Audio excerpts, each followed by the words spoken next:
Nigeria's President Bola Tinubu on Thursday, 15th August 2024, signed a major gas pipeline agreement with Equatorial Guinea's President Teodoro Obiang Nguema Mbasogo in Malabo, the capital of Equatorial Guinea.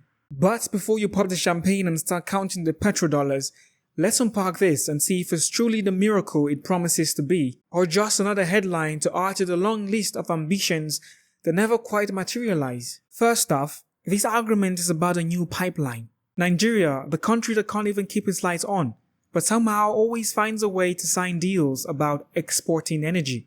This time, the plan is to pipe their precious natural gas through the Gulf of Guinea. It's a bold move.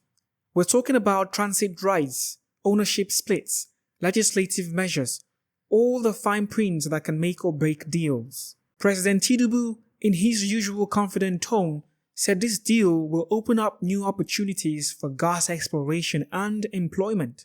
More like saying we're banking on this pipeline to pump up our economy like never before. But how many times have we heard this narrative? Remember the great plans for oil riches? Where has that wealth taken Nigerians to? Now, don't get me wrong. We loved good international relations. A handshake here, a pipeline deal there, and before you know it, we're taking over the global energy market, right? But let's slow down. Equatorial Guinea's President Obiang, who has been in power longer than most of us have been alive, is all in for deepening cooperation with Nigeria. He even threw in a nod to Africa's dream of securing a permanent seat on the UN Security Council. Lofty ambitions indeed. But how exactly does this pipeline fit into that picture? How does moving gas from point A to point B solve Africa's biggest challenges like food insecurity, unemployment, and conflict? Now, let's be real. The idea of a gas pipeline isn't inherently bad. In fact, it sounds like a solid economic strategy. But fostering the economy doesn't always mean that the average Nigerian or Equatorial Guinean is going to feel the benefit. It's like planting a tree and expecting the shade to reach everybody. It's definitely going to take time, and even then, not everybody will get to sit under it. Plus, Nigeria has this thing where they tend to sign a lot of agreements and draft up even more ambitious projects, but when it comes to execution, well, let's just say the results are often less than stellar. Case in point, the Nigeria-Morocco gas pipeline project that's been in works since 2016.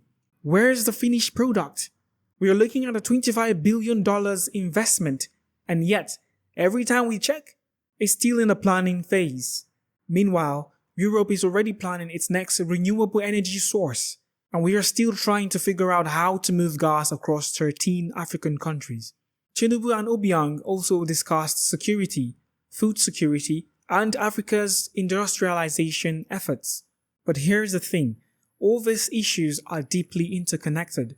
You can't just solve one without addressing the other. And while pipeline and gas deals sound great on paper, how do they really translate into tangible benefits for the people? At the end of the day, this argument seems to be a game changer, but it depends on the execution. Nigeria has the resources, and with 209.5 trillion cubic feet of natural gas reserves, it's sitting on a gold mine. But turning that potential into actual progress, that's the challenge. So what do you think? Is this pipeline going to finally take Nigeria to the next level? Or is it just another pipeline dream that we'll be waiting on for years to come? Let's hear your thoughts in the comments below.